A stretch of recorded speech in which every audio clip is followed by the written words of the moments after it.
এবারে নজর রাখছে বাংলাদেশের দিকে, কারণ বাংলাদেশের বর্তমান সরকারের বিরুদ্ধে যে অভিযোগগুলি উঠে আসছে তা নিয়ে এবারে ভারত বিরোধী তকমা দিয়ে জনজাতিদের আন্দোলন থামাতে চাইছে ইউনূস। পার্বত্য চট্টগ্রামকে শান্ত করতে না পেরে নয়া চক্রান্ত। পুজোর সময় মশাল মিছিল আতঙ্কে বাংলাদেশের সংখ্যালঘুরা ভারত বিরোধী তকমা দিয়ে জনজাতিদের আন্দোলন থামাতে চাইছেন ইউনূস। এ নিয়ে বিস্তারিত জানবো। আমাদের সঙ্গে যুক্ত হয়ে গেছে প্রতিনিধি শেখ মনিরুল। মনিরুল, কি জানতে পারছো? দেখো, চট্টগ্রাম সহ যে পাহাড়ি অঞ্চল যে অস্থিরতা তৈরি হয়েছে বাংলাদেশে একজন নারীকে ধর্ষণ করা নিয়ে, সেই জায়গাতে কিন্তু এই অস্থিরতার জন্য এবার ইউনূস সরকার বিশ্ব মঞ্চে তার কালো মুখ ঢাকতে এবার তিনি সরাসরি ভারতের দিকে দায় ঠেললেন। যেটা জানানো হয়েছে বাংলাদেশের তরফ থেকে যে ইউডিএফ ও চাকমা রানী ইয়ানকে নিষিদ্ধ ও গ্রেপ্তার করার দাবিতে এবার বাংলাদেশে মিছিল শুরু হয়েছে। তাদের যেটা দাবি, ভারতের প্ররোচনায় বিচ্ছিন্নতাবাদী সশস্ত্র সংগঠন ইউডিএফ ও চাকমা রানী ইয়ানের নেতৃত্বে পার্বত্য চট্টগ্রামকে পরিকল্পিতভাবে অশান্ত করা হচ্ছে এবং এর পিছনে হচ্ছে ভারতের হাত রয়েছে। এবং ঢাকা বিশ্ববিদ্যালয়ের সামনে মশাল মিছিল প্রতিবাদ সমাবেশ করেছে সার্বভৌম ছাত্র জোট প্ল্যাটফর্ম গতকাল বিশ্ববিদ্যালয়ের শিক্ষার্থীরা।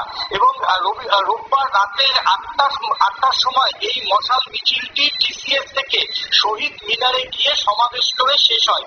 শিক্ষার্থীরা বলেন, ভারতীয় প্ররোচনায় পরিকল্পিতভাবে পাহাড়ে উত্তপ্ত করা হয়েছে, সেনাবাহিনীর উপর অতর্কিত হামলা করা হয়েছে, লাশবাহী অ্যাম্বুলেন্সে হামলা করা হয়েছে, পবিত্র মসজিদে হামলা হয়েছে।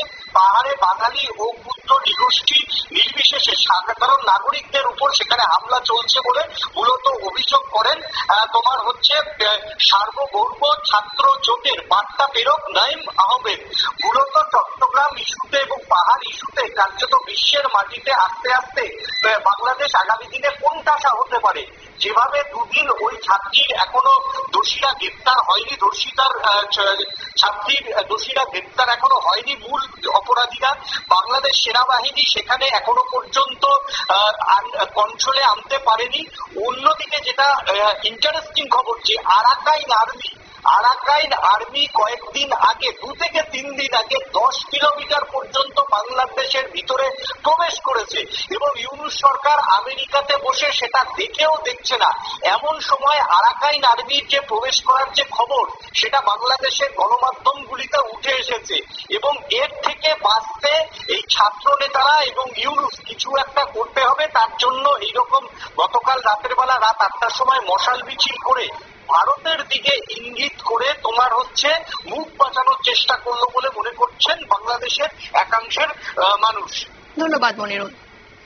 আপনারা শুনলেন, অর্থাৎ বাংলাদেশে যে অস্থিরতা তৈরি হয়েছে, ধর্ষণের মতো নানান অপরাধমূলক কাজের মধ্য দিয়ে বাংলাদেশকে অশান্ত করার চেষ্টা করা হচ্ছে এবং সেক্ষেত্রে এবারে বাংলাদেশের যে বর্তমান সরকার তিনি কোণঠাসা হতে পারেন বলে তাই তিনি এবারে ভারত বিরোধী তকমা দিয়ে জনজাতিদের আন্দোলন থামাতে চাইছেন। অবশেষে নয়া চক্রান্ত, পার্বত্য চট্টগ্রামকে শান্ত করতে না পেরে নয়া চক্রান্ত বাংলাদেশের বর্তমান সরকারে নিয়ে নিচ্ছে। ছোট্ট একটি বিজ্ঞাপন বিরতির সঙ্গে থাকুন।